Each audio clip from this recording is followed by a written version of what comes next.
En la memoria porque volveremos sobre ella. Se trata, en efecto, de un carro al galope encontrado en la zona de Tamasjet, al sur de Argelia.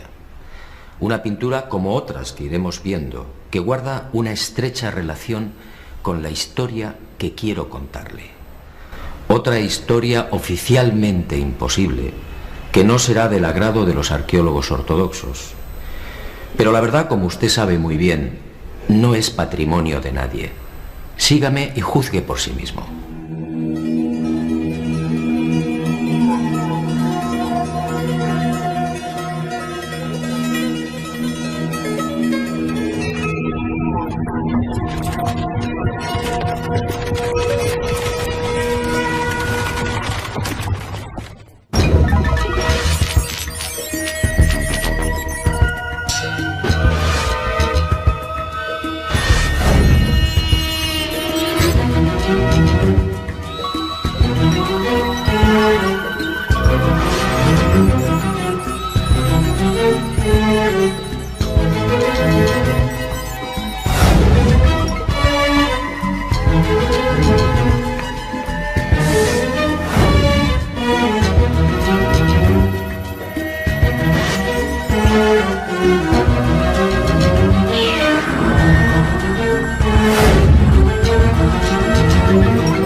Keops, Kefren, Micerinos, el símbolo de Egipto, la última de las 7 maravillas del mundo antiguo, y sobresaliendo como una reina Keops, la Gran Pirámide. Una construcción incomprensible, un desafío a la razón, una obra que provoca vértigo. ¿Quién la levantó y sobre todo cómo? Keops reúne 3 millones de bloques de piedra caliza y granítica. Bloques que oscilan entre 2 y 40 toneladas de peso. Bloques tallados con tal precisión que no permiten el paso de una hoja de papel. Un monumento cuyo revestimiento original, hoy casi desaparecido, estaba formado por losas de caliza pulida de hasta 16 toneladas. Y a su lado, otro coloso, Kefren, casi 1.700.000 metros cúbicos de piedra. Bloques idénticos a los de Keops, con un revestimiento original de caliza pulida y granito rojo de Asuán. En su base cabrían 7 campos de fútbol. Por último, Micerinos, la más modesta pero igualmente soberbia y desconcertante. Su altura equivale a un edificio de 20 plantas. Hoy la tecnología tendría graves dificultades para alzar y depositar esos bloques de piedra.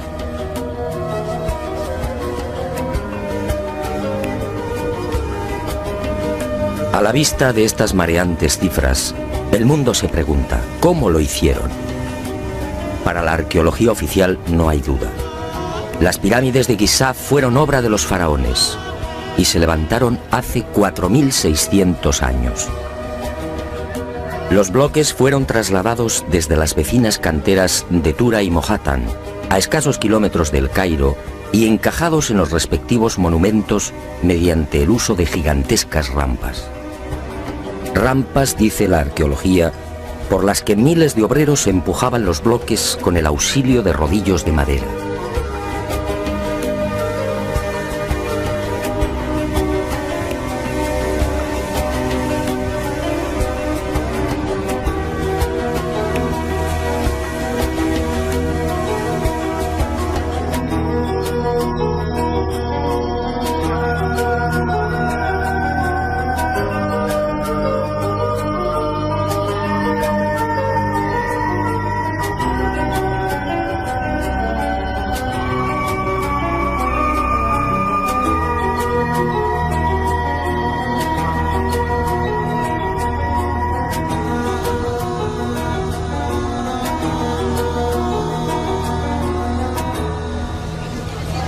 Pero la célebre teoría de las rampas, divulgada en el siglo XX por el arqueólogo alemán Ludwig Borchardt, no termina de convencer a cuantos hemos tenido el privilegio de pisar la meseta de Giza y contemplar estos 3 millones de bloques. Y son dos las razones que ponen en entredicho la versión oficial.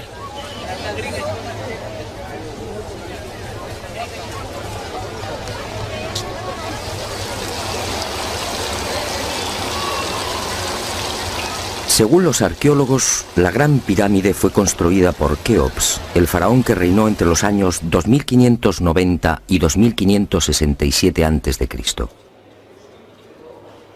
Basta un sencillo cálculo para comprobar que en esos 23 años de reinado, los trabajadores tuvieron que mover y elevar hasta las correspondientes hiladas un total de 357 bloques por día. 357 moles de piedra con pesos que oscilan entre 2.000 y 40.000 kilos. 357 gigantescos sillares en 12 horas. Es decir, un bloque cada 2 minutos. Por mucha mano de obra que pudiera reunir Keops, la empresa en cuestión resulta más que dudosa. Y no solo por el arduo problema de organización, sino sobre todo por las evidentes dificultades técnicas a la hora de izar y encajar estos monstruos de caliza, granito y mármol. Los arqueólogos más conservadores se defienden escudándose en lo escrito por Heródoto en el siglo V a.C. Según el padre de la historia, los bloques eran levantados de grada en grada con el concurso de una serie de máquinas formadas por maderos cortos. Esto, al parecer, fue lo que le contaron los sacerdotes durante su visita a Egipto. Pero la narración del escritor griego no constituye un punto de partida sólido y fiable. En el 450 a.C., cuando Heródoto recorre el Nilo, habían transcurrido 2000 años desde la supuesta construcción de la Gran Pirámide por Keops.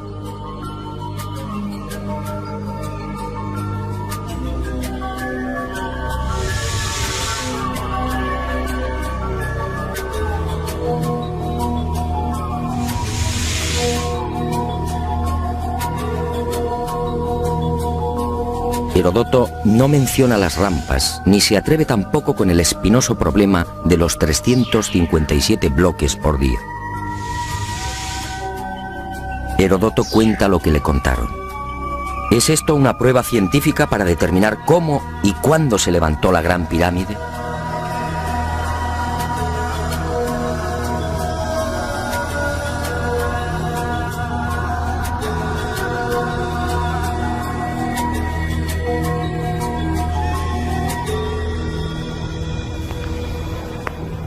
Pero existe una segunda razón de mayor calado que hace dudar de lo establecido por la arqueología. Hace 4600 años, cuando los arqueólogos fijan la construcción de la Gran Pirámide, el Valle del Nilo justamente despertaba al periodo neolítico.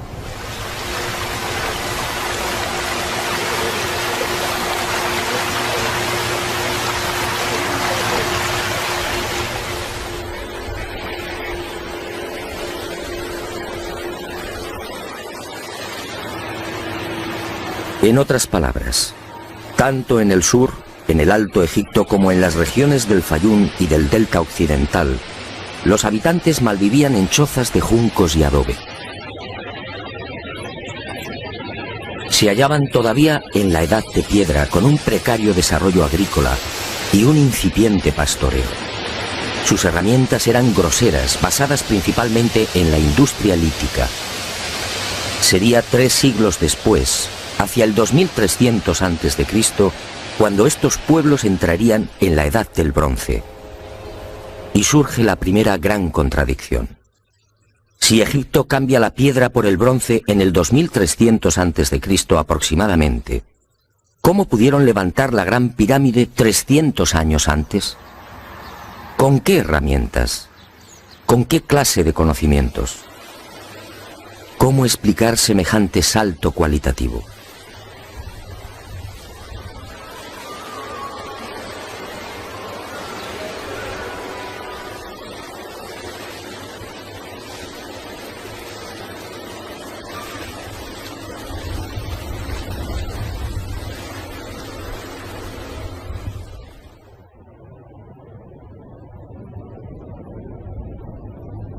Nadie en su sano juicio y con un mínimo de información puede aceptar que esta maravilla arquitectónica fuera obra de unas gentes primitivas que ni siquiera conocían la escritura.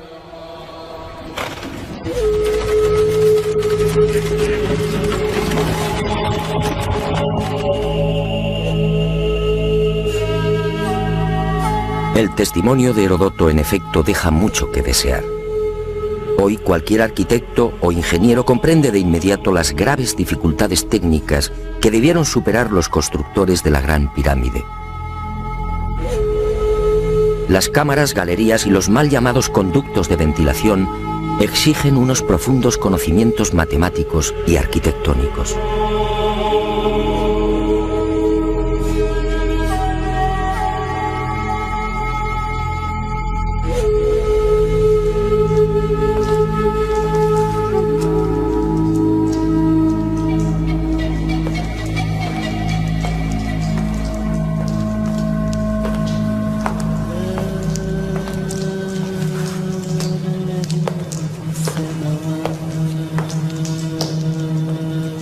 Basta echar un vistazo a las toscas herramientas con las que, según los arqueólogos, se construyeron las pirámides para comprender que algo falla en esta historia. Unas herramientas, además, que no existían hace 4600 años. Es que estos mazos, niveles, bolas de dolerita, escuadras, trineos de madera y regletas sirvieron para establecer las asombrosas proporciones de la Gran Pirámide. ¿Cómo explicar, por ejemplo, que la desviación de la orientación norte-sur de sus caras no supere los 3 minutos 20 segundos hacia el oeste? ¿Cómo explicar la increíble perfección de la angulación de los bloques de revestimiento? Hoy solo podríamos alcanzarla con instrumentos ópticos. ¿Cómo entender que hace 4600 años aquellos pueblos neolíticos dispusieran ya de una medida tan perfecta como el codo? Como es sabido, solo en la era espacial se ha podido comprobar que el metro estaba mal medido. Su longitud en realidad es algo más de lo que siempre habíamos creído. El metro exacto tiene una longitud de 1.047. Pues bien, 2 codos egipcios equivalían exactamente a 1.047. El metro de la era espacial. ¿Cómo lo lograron? Pero las dudas y contradicciones no terminan ahí. Hasta el día de hoy, nadie ha logrado explicar satisfactoriamente el sistema de iluminación utilizado a la hora de construir las pirámides. Las tradicionales antorchas no sirven. No hay restos de hollín en techos o paredes. En cuanto a la fórmula de los espejos, reflejando la luz solar hasta lo más profundo, tampoco resiste un análisis medianamente serio. El movimiento del sol obligaría a los constructores a una penosa labor de permanente rectificación. Esa luz sería útil como mucho para las salas y galerías más próximas a la entrada.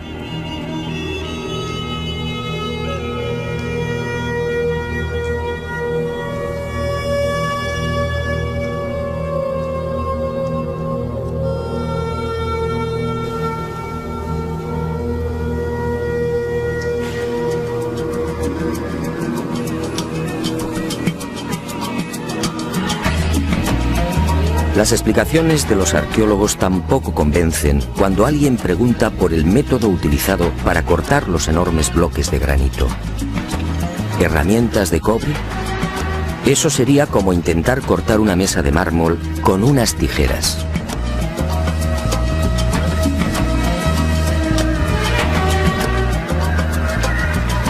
Y otro tanto sucede con el asombroso y enigmático pulido de los vasos de diorita y granito. ¿Qué clase de taladro utilizaban para que la cara interior ofrezca el mismo pulido que la exterior? ¿Cómo lo lograban si por las bocas de estos panzudos vasos no cabe siquiera la mano de un niño? Y otro detalle estremecedor. Al examinar el pulido de estos vasos y platos, los expertos han comprobado que a cada vuelta la presión ejercida era 500 veces mayor que la obtenida en la actualidad con los poderosos taladros de punta de diamante artificial. Y de nuevo la gran interrogante. Si muchos de estos vasos han sido fechados en el 2600 a.C., ¿quién los fabricó? ¿El hombre de la edad de piedra? Evidentemente no.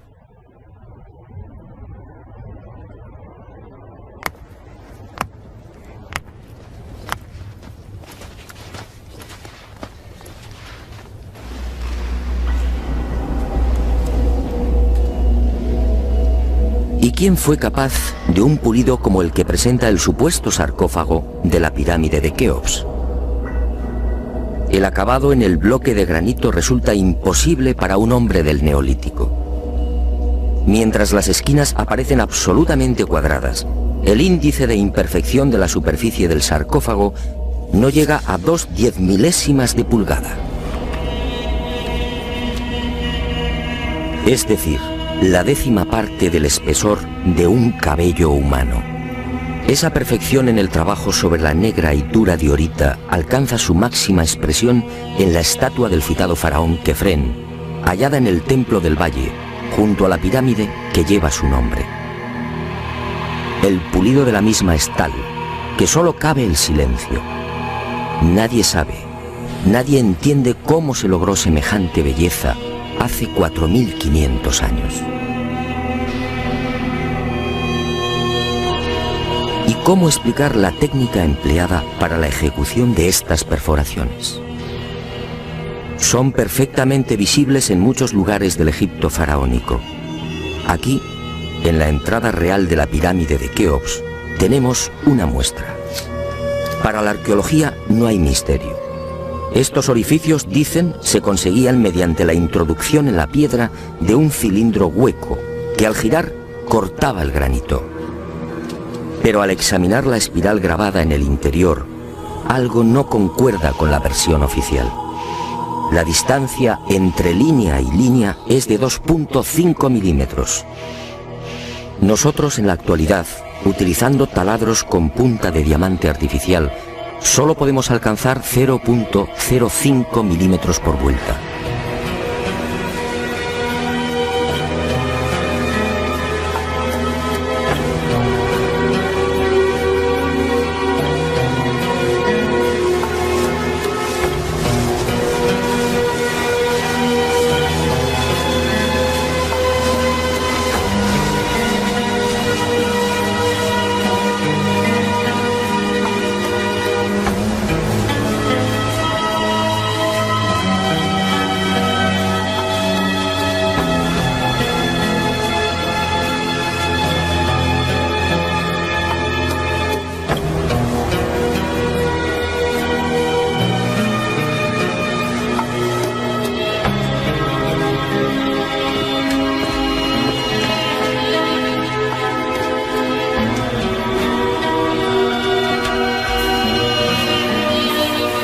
Cómo desarrollaban aquellos primitivos egipcios semejante presión y fuerza con un simple cilindro hueco.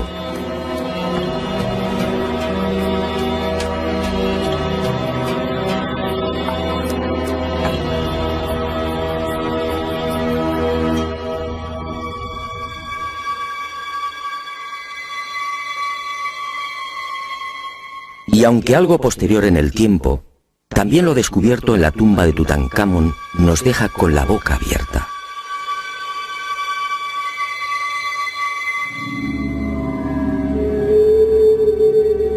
cuchillos inoxidables, sandalias y manoplas de oro, una cama ergonómica, una cama con la parte de los pies más elevada, favoreciendo así la circulación sanguínea. ¿Cómo es posible hace 3.333 años? ¿De quién lo aprendieron?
Hoy, francamente, son muy pocos los que creen en la versión oficial.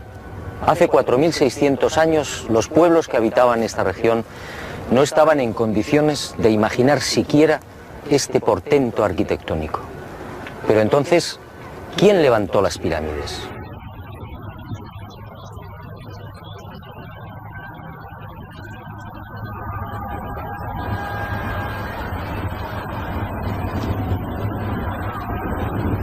Una primera pista aparece en esta estela de piedra. Una estela depositada en la sala 42 del Museo del Cairo y que muy pocos turistas se detienen a contemplar. La arqueología la denomina la estela del inventario. Se trata casi con seguridad de una copia de otro texto mucho más antiguo. En ella se lee un párrafo demoledor que deja sin argumentos a los arqueólogos. Dice así: el faraón Keops fundó la casa de Isis, señora de la pirámide, detrás de la casa de la Esfinge. ¿Señora de la pirámide? ¿Quiere esto decir que la Gran Pirámide ya existía cuando Keops llegó al poder?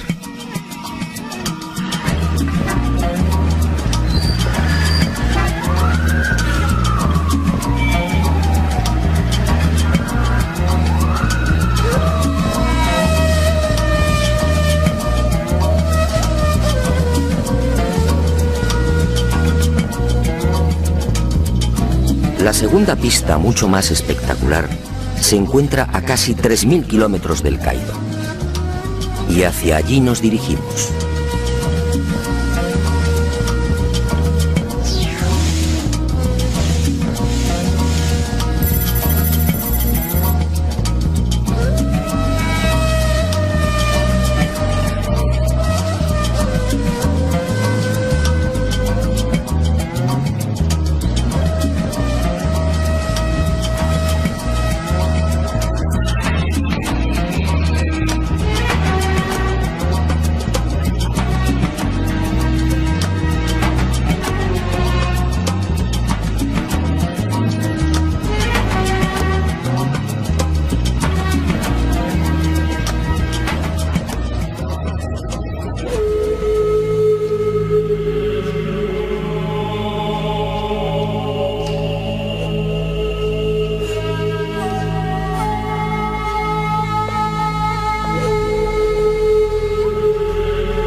Este papiro, o lo que queda de él, recibe el nombre de Canon de Turín. Fue descubierto en 1822 por el viajero italiano Bernardino Drobetti en la antigua ciudad egipcia de Tebas. El propio Champollion lo tradujo concediéndole una singular importancia. Pero la arqueología ha preferido ignorarlo. Y no es de extrañar a la vista de su contenido. Esta escritura hierática procede de la época del no menos célebre Ramsés II, entre los años 1290 y 1224 a.C. Para algunos, el faraón que persiguió a Moisés. En total, 160 fragmentos correspondientes a 11 hojas escritas hace 3200 años y en las que se lee una extraña lista de reyes. Una lista de reyes egipcios imposible para la ciencia. Imposible, sí, porque de aceptar lo manifestado en este documento arqueológico, la cronología faraónica se vendría abajo. ¿Y qué dice este papiro de 1,70 metros de longitud? Sencillamente que en un lejano pasado, Egipto fue gobernado por unos seres mitad hombres, mitad dioses, que recibían el nombre de Sen-Suhor, los compañeros de Horus. La lista de estos misteriosos reyes sitúa el primer gobierno en el Valle del Nilo, no durante el faraón Menes hace 5000 años como afirma la arqueología, sino mucho más atrás en el tiempo, concretamente hace 11.000 años. Esta desconcertante y revolucionaria lista de reyes aparece ratificada en buena medida por otra historia igualmente despreciada por los arqueólogos. Me refiero a lo escrito por Manetón en el 240 a.C. Este sumo sacerdote recibió el encargo del faraón Ptolomeo II Filadelfo de escribir la historia de Egipto desde sus comienzos. Manetón tuvo acceso a la documentación depositada en el templo de On, en Heliópolis, y cumplió el trabajo. En los escasos fragmentos que se conservan de su obra, en especial en los recopilados por Eusebio, puede leerse algo insólito que, como decía, coincide en lo básico con lo relatado en el Canon de Turín. Según Manetón, antes de Menes, el primer faraón de la primera dinastía, Egipto fue gobernado por unos semidioses y también durante miles de años. El sumo sacerdote greco-egipcio no habla de los Sen-Suhor, pero la casualidad es más que sospechosa. ¿Quiénes eran los Sen-Suhor? ¿Por qué los califican de semidioses?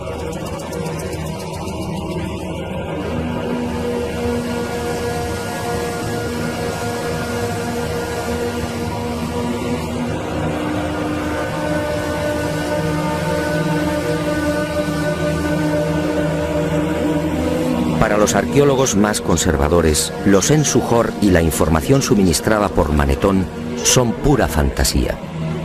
Y aparentemente tienen razón. Si Egipto fue gobernado hace 11.000 años, ¿dónde están las pruebas y los vestigios arqueológicos que deberían delatar a esas culturas? ¿O están ahí? ¿No será que la arqueología no los quiere ver?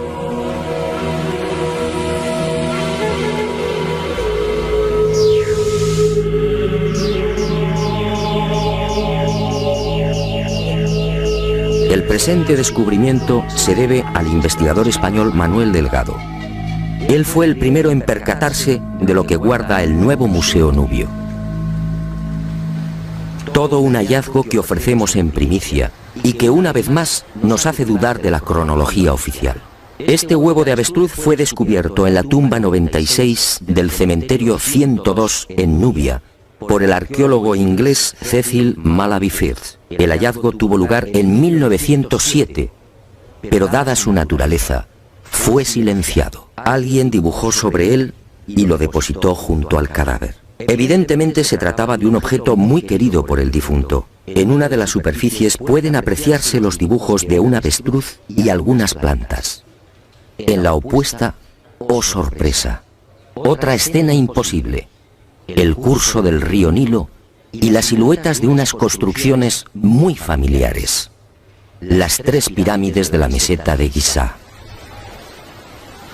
El hallazgo de este huevo de avestruz no tendría mayor importancia, de no ser por un pequeño gran detalle.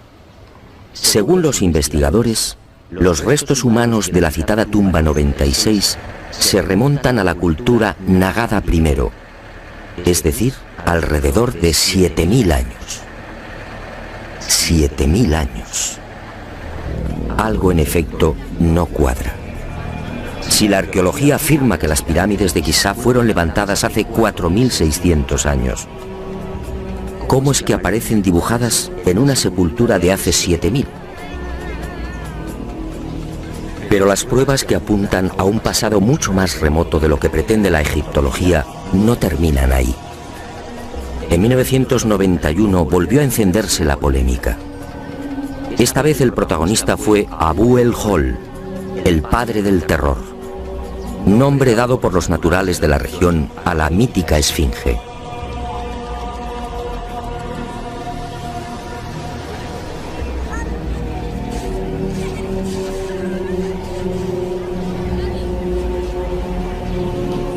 La esfinge, otro monumento emblemático de Egipto construido según la arqueología por el faraón Kefren hace 4.500 años.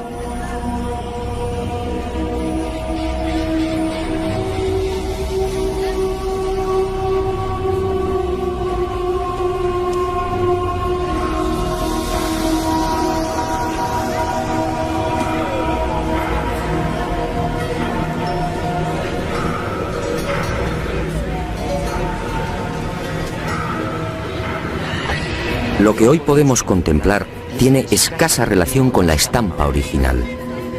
En el pasado se hallaba totalmente pintada. El cuerpo de león en rojo y el tocado de la cabeza en azul, con rayas horizontales en amarillo. Portaba una barba postiza y por delante de esa barba aparecía una estatua a tamaño natural. Durante la invasión de los mamelucos, la esfinge fue cañoneada y la nariz destrozada. 4.500 años. ¿Por qué la arqueología sitúa la construcción de la esfinge en esa época? En primer lugar, por el parecido del rostro con algunas de las estatuas de Kefren. Y además por el hecho de hallarse muy próxima al templo funerario de dicho faraón. Aunque parezca increíble, eso es todo.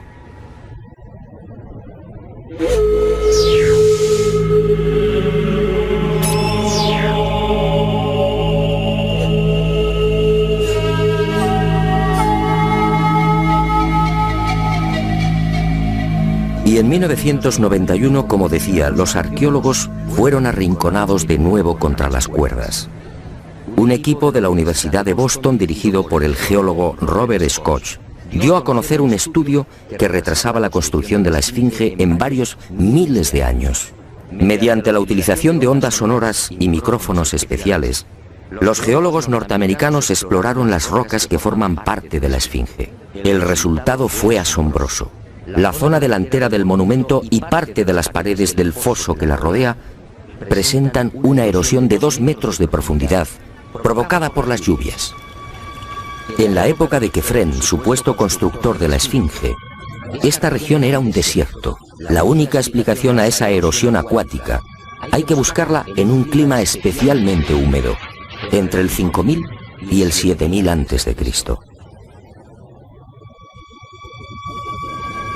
Casi mágicamente hemos llegado a un punto que ya fue contemplado en uno de los anteriores capítulos de este planeta encantado.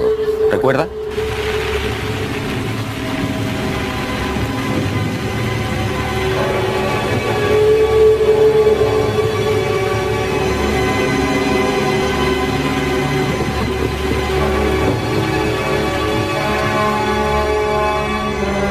Al hablar del Gran Jardín, pudimos comprobar cómo todo el norte de África, hace unos 12.000 años aproximadamente, se vio sometido a un dramático cambio climático.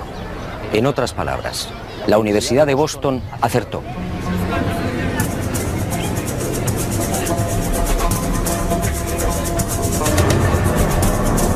Fue a partir de esa época, hace ahora unos 8.000 años, cuando los monzones perdieron fuerza y el Sáhara entró en un lento pero progresivo proceso de desertización.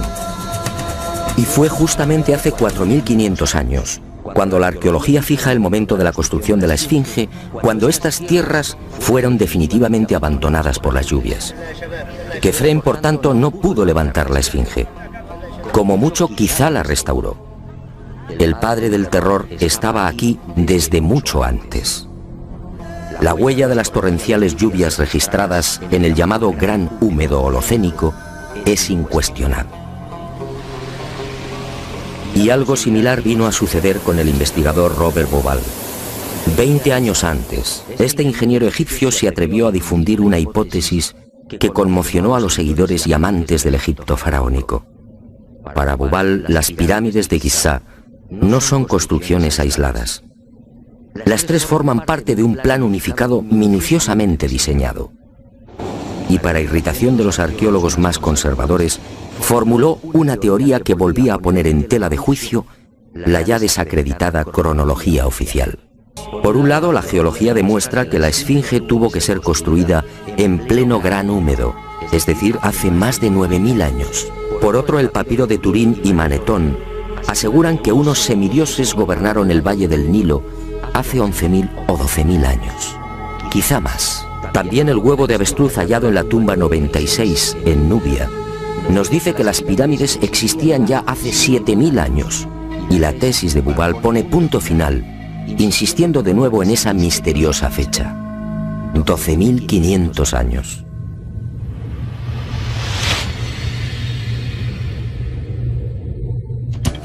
Si 3 indicios constituyen una prueba, ¿qué podemos pensar cuando al menos se contabilizan 5? 5 indicios, sí, de momento.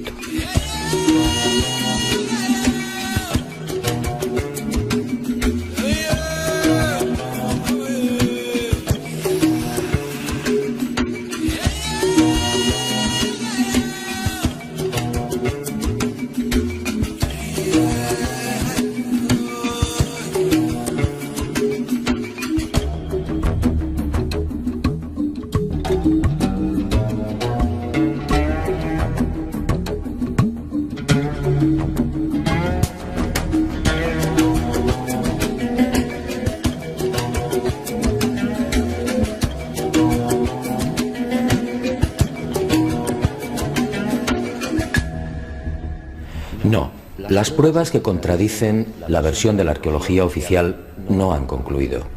¿Recuerda usted esta pintura? Fue descubierta en el Tassili argelino. Según los arqueólogos, tiene una antigüedad aproximada de 5.500 años, probablemente mucho más. Se trata, en mi opinión, de un carro egipcio. Pero ¿cómo es posible? ¿Un carro egipcio a 2.500 kilómetros del Nilo? ¿Un carro egipcio antes de que existiera Egipto? Si la arqueología dice que el primer faraón de la primera dinastía empezó a reinar 4.920 años antes del presente, ¿cómo explicamos esta pintura, datada mucho antes? No fue la única. En mis investigaciones por el Sáhara pude descubrir cientos de ellas. En 1982, una síntesis de los trabajos de Henry Lott sacaba a la luz un total de 600 carros pintados o grabados. A estos hay que sumar otros 400, distribuidos por Mauritania, Marruecos, Argelia, Libia, Mali y Níger. Más de 1000 carros pintados o grabados a 2000, 3000 y 5000 kilómetros del Nilo. ¡Qué extraño! Carros y conductores típicamente egipcios. Perfiles, tocados y vestiduras son elocuentes. Carros y personajes egipcios en el corazón del Sáhara. Cuando interrogué a los arqueólogos, la mayoría se encogió de hombros. A decir verdad, estas pinturas no son cómodas. Algunas han sido fechadas en una época en la que, según la arqueología, carros y caballos no habían hecho acto de presencia en Egipto. Otras, como las del Tassili o el Fesán libio, son mucho más escandalosas. Los análisis de las sustancias orgánicas contenidas en los pigmentos han sido desconcertantes. 6.000, 8.000 y hasta 9.000 años de antigüedad. ¿Carros y conductores egipcios hace 9.000 años? Y casi sin querer, a la vista de estos documentos pictóricos, la memoria vuelve a poner en pie los hallazgos de la Universidad de Boston, el papiro de Turín, la historia narrada por Manetón, las pirámides pintadas en el huevo de avestruz o el descubrimiento de Bauval. Naturalmente, para la arqueología, estas pinturas y grabados no tienen sentido. El caballo y los carros, dicen, entraron en Egipto hacia el 1700 a.C. Y lo hicieron con la invasión de los Hicsos, un pueblo procedente de la Alta Siria que gobernó la mitad oriental del delta. Nuevo y grave error de la arqueología.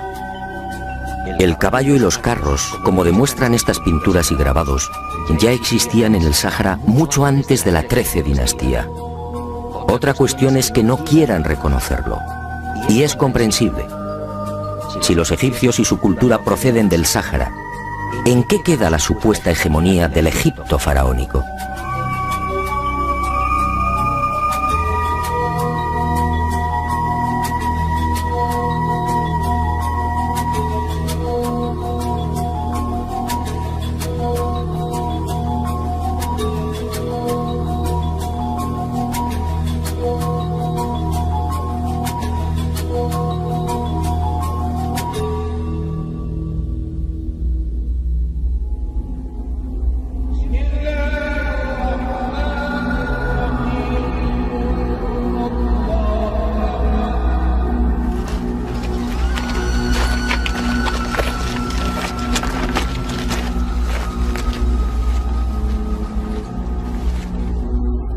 Pero las imposibles pinturas egipcias en el Sáhara, a 2.500 kilómetros del Nilo, no se limitan a carros al galope.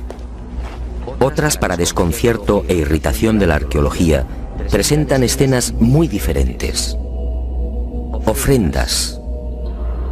Personajes adornados con el ureus, la serpiente sagrada sobre las cabezas. Barcas igualmente egipcias. Vestimentas similares a las que lucen faraones y sacerdotes. Individuos de perfil al más puro estilo egipcio. Pinturas todas ellas muy anteriores al Egipto faraónico.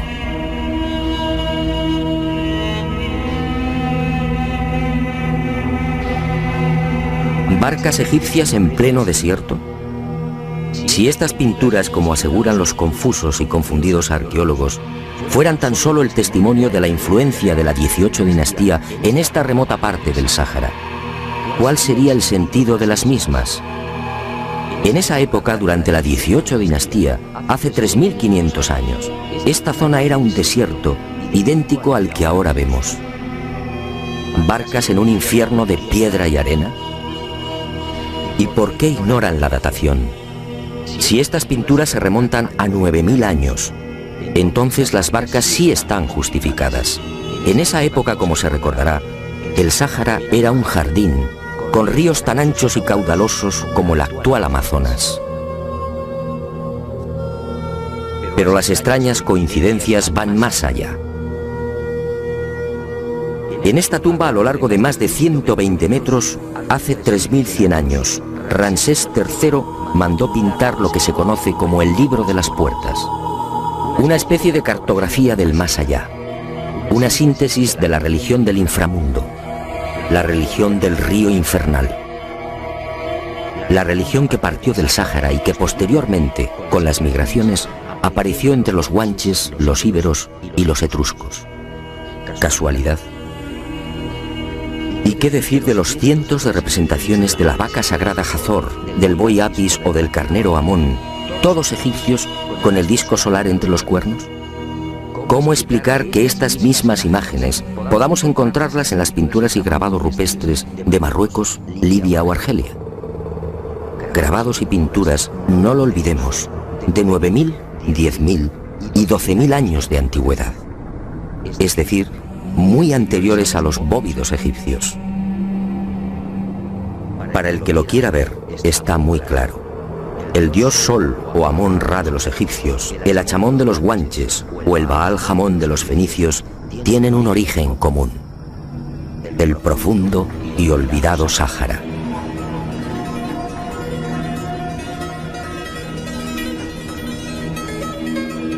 Puede que Herodoto y Diodoro de Sicilia tuvieran razón. Egipto, el Egipto faraónico, fue obra de los dioses. Ha llegado el momento de ser valiente. Para mí, Hace 9.000 o 10.000 años, quizá más, alguien no humano descendió en el Gran Jardín, en el Sáhara Azul, y puso en marcha una gran cultura. Una civilización intuida en una lengua, una religión y unas costumbres comunes.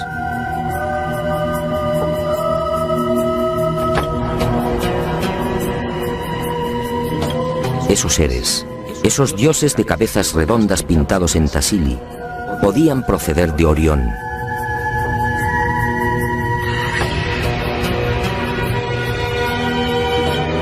Y ellos o sus descendientes levantaron estas magníficas e imposibles construcciones.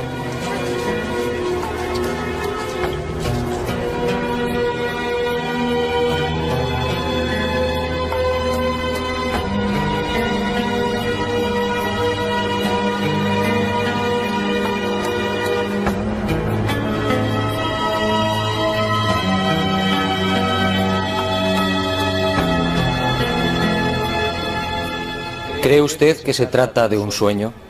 Schopenhauer decía que toda verdad, al nacer, es ridiculizada y perseguida. Demos tiempo al tiempo. Algún día el hombre se verá obligado a escribir de nuevo la historia.